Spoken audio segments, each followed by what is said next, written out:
My dear brothers and sisters, what is faith? Faith is commonly understood as believing and trusting in God, who cares for us, who provides for us, who protects and defends us, the God who saves us. And that is the experience of the Israelites as described in our first reading today. We recall the night of the Passover, the night when God liberated the Israelites from Egypt, when God freed them from slavery. That night, they experienced God as their liberator, as their Savior. At nanampalataya sila sa Diyos na ito na nagpapalaya sa kanila, nag-iingat sa kanila, at gumagabay sa kanila bilang kanilang Diyos, dahil itinuturing sila ng Diyos bilang kanyang bayan. Faith is also understood as following and obeying God, His will, His teachings, His commandments and laws, even if many times we do not fully understand them. Ang pananampalataya ay pananalig sa Diyos, pagtitiwala sa Diyos, at dahil nananalig at nagtitiwala ako sa Diyos, nakikinig ako sa Kanyang kalooban, sumusunod ako sa Kanyang kalooban, sumusunod ako sa Kanyang utos, turo at salita, kahit hindi ko lubusang nauunawaan. That is the example given to us by Abraham and Sarah, as we heard in our second reading today.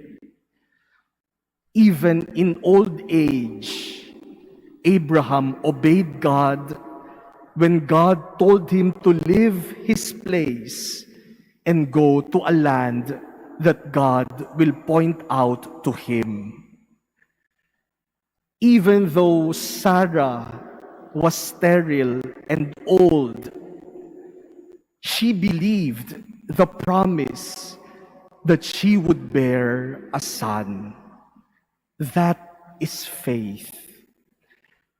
Yung kahit hindi ka tiyak, naniniwala ka sa salita ng Diyos at sumusunod ka sa Kanya dahil alam mong nagmamahal ang Diyos na ito sa iyo.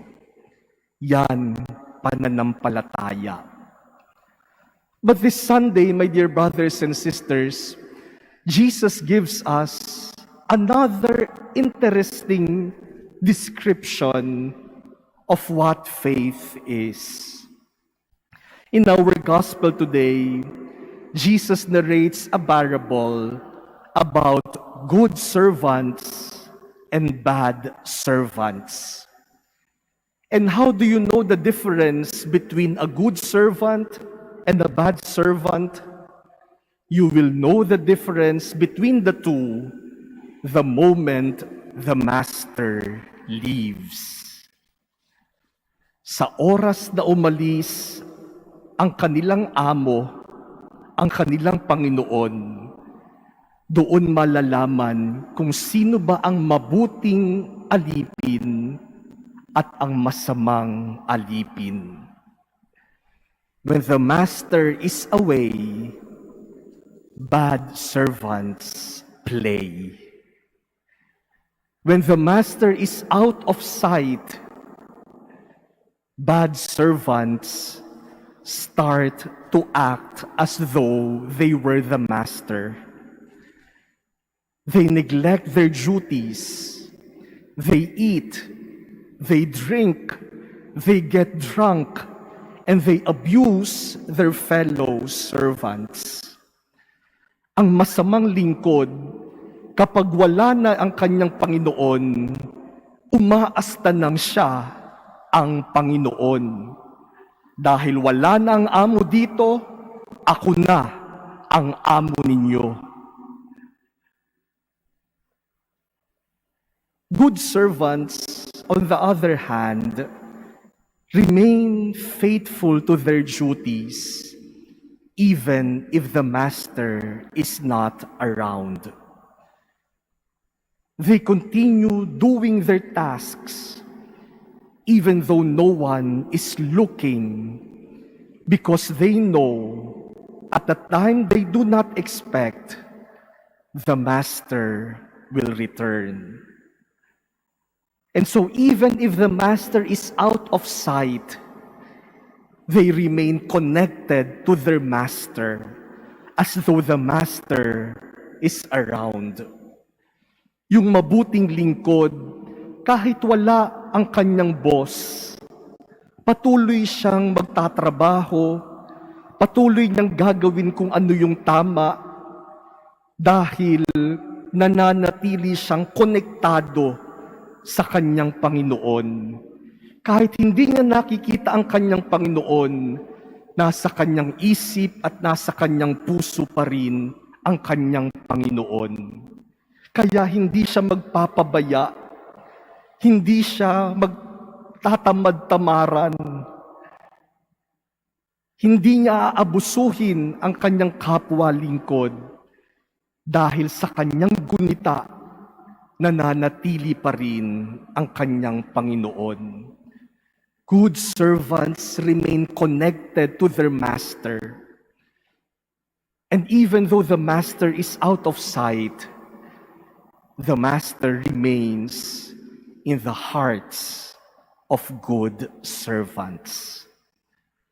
But for bad servants, when the master is out of sight, the master is also out of their hearts. Kapag wala na sa paningin, sa isip at sa puso, nawawala na rin. My dear brothers and sisters, today Jesus teaches us that faith is about constantly being conscious of God. Ang pananampalataya ay yung palagi mong inaalala sa iyong isip, palagi mong dinadala sa iyong puso ang Diyos. Hindi siya nawawaglit sa iyong isip at sa iyong puso. Palagi siyang nandyan sa iyong buhay. Faith is being like good servants who remain connected to God and who remain conscious of the presence of God, even though we do not always feel Him. Because if we forget God when we do not see Him, when we do not hear Him, when we do not feel Him, when we confine God to a particular place na ang Diyos pang simbahan lang, at sa labas ng simbahan nakakalimutan na natin ng Diyos. When we confine God to a particular day, ang Diyos pang linggo lang, pero Lunes hanggang Sabado kinakalimutan na ang Diyos. When we confine God to particular times, o kapag umaga, pagising ko, magdarasal ako, aalalahanin ko ang Diyos. Paggabi, bago ako matulog, magdadasal ako, aalalahanin ko ang Diyos. Pero yung buong maghapon, nakalimutan na ang Diyos. Then we are acting like bad servants. The moment the master is out of sight, the master is also out of our hearts. My dear brothers and sisters, to have faith is not simply to believe and to trust God. To have faith is not simply to follow and obey God. To have faith is to constantly being conscious of God. I believe in God the whole day through. I follow God the whole day through. Sa buong maghapon, sinusunod ko ang Diyos. Naniniwala ako sa Diyos. Nagtitiwala ako sa Diyos. Kung kahit wala na sa paningin, sa isip at sa puso, nananatili pa din, yan ang pananampalataya. Consciousness of God is important because that consciousness of God, constant consciousness of God, gives meaning, direction, and purpose to our life. Kung palagi nating inaalala ang Diyos, nasaan man tayo, ano man ang ating ginagawa, sino man ang kasama natin, kung palaging nasa gunita natin ng Diyos, alam natin kung ano ang tama at ano ang mali. If God is constantly in our consciousness, we know what decisions to choose and what decisions to avoid. If God is always in our consciousness, then we know what path to take and what path we should not take. Kung kahit nagmamaneho ka, namamalengke ka, nagtatrabaho o nag-aaral ka, naglilinis ka ng bahay, nakikipagkwentuhan, nagko-computer, nagchat-chat, nagso-social media, kung nasa alaala natin ng Diyos, alam natin, mali ito, hindi ko dapat gawin. Tama ito ang dapat kong piliin.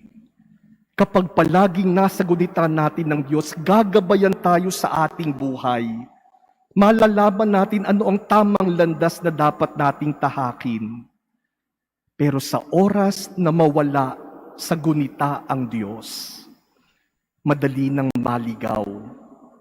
Lalabo na ang tama at mali. Gagawa na tayo ng compromises. At madali nang magpadala sa tukso, kasamaan at kasalanan dahil wala nang gagabay sa ating buhay. My dear brothers and sisters, do you have faith? And if you have faith, does that mean that God is constantly in your consciousness? Na walang sandali sa aking maghapon na hindi ko inaalala ang Diyos. Na walang oras at walang lugar na hindi ko ginugunita ang Diyos. It might also be interesting to ask, what are you always conscious of? Who are you always thinking about? Many times we are so conscious about ourselves. We are conscious about the way we look. We are conscious about the impression we make on other people. We are conscious about the way people look at us. Or we always think about ourselves. Puro sarili lamang ang iniisip. O palaging iniisip yung ibang tao. Iniisip ko ang aking pamilya. Iniisip ko ang aking mga mahal sa buhay. Iniisip ko ang aking crush. Iniisip ko ang aking boyfriend or girlfriend. Maghapon sila lamang ang laman ng aking isip. Do we even think about God? Because whatever we have in our consciousness will surely guide and give direction to our life. My dear brothers and sisters, let us be good servants. Let us remain connected always to God, because that is faith. But you know, that is not just faith. When you keep someone always in your mind and in your heart, that is love.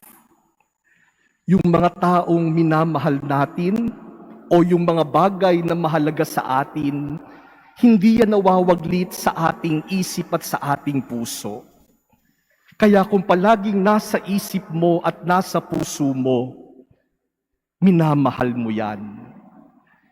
If we have faith in God, and if we love God, then let us always be conscious of Him.